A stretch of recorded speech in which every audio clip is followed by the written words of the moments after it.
The town of Oakhaven huddled against the relentless battering of the sea, a cluster of weathered houses clinging to the cliff tops. Above them all stood the lighthouse, ancient, imposing, a sentinel against the wrath of the ocean. Its white tower, streaked with salt and time, rose high, a beacon in the gathering gloom.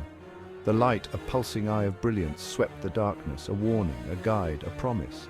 For generations it had stood, defying storms, challenging the night, a symbol of hope, a testament to human resilience.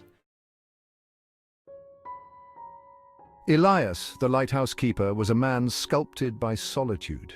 Years of salt spray and wind had etched lines upon his face. His eyes, deep and blue as the ocean itself, held a constant sorrow.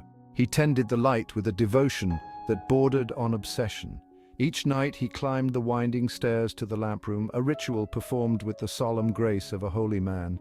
Elias was haunted by the memory of a night years ago, a night of raging storm and desperate pleas for salvation. A night when the light had failed and a ship caught in the grip of the sea had perished on the rocks below. The townsfolk spoke of the lighthouse in hushed tones. They wove tales of strange lights and mournful cries carried on the wind, whispers of a ghostly woman eternally searching for lost souls. Elias paid them no heed. He knew the truth of the haunting. It resided, not in the stones of the lighthouse, but within the depths of his own soul. He carried the weight of that night, the memory of his failure, like a stone in his gut. The whispers were but echoes of his own guilt, amplified by the solitude and the ceaseless murmur of the sea.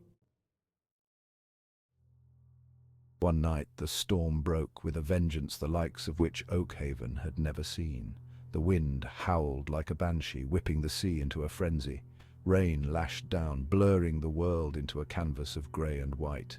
And through the maelstrom a faint distress signal flickered. A ship caught in the tempest's fury was being driven towards the jagged teeth of the rocks. Elias felt a familiar dread grip his heart. The memories of that other night, the night of his failure, flooded back. He could not fail again.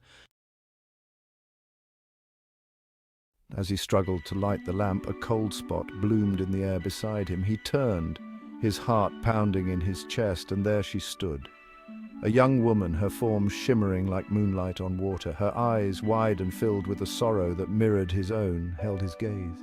He knew with a certainty that transcended reason who she was, the lost soul of that storm-tossed night, forever bound to the site of her demise. "Please," her voice was a whisper, thin and reedy, yet it seemed to fill the entire tower. "Help them. Don't let them suffer our fate." Her words were a plea, an echo of his own desperate desire for redemption. He would not fail again, not this time.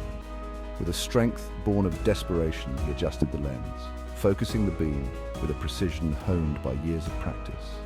He poured all his guilt, all his sorrow, all his hope into that single blinding ray of light. The light cut through the storm, a lifeline of hope piercing the darkness. He saw the ship, buffeted and tossed, but still afloat. He saw it change course, slowly, agonizingly slowly, moving away from the deadly embrace of the rocks. And as he watched, the ghostly figure beside him shimmered, her form becoming fainter, a sad smile gracing her lips.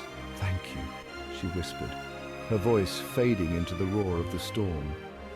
"You've given us peace at last."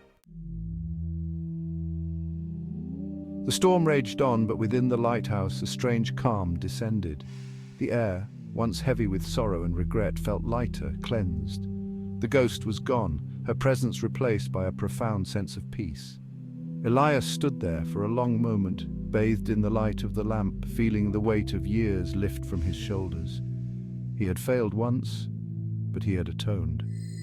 The light, his light, had guided the way. Not just for the sailors at sea, but for himself as well.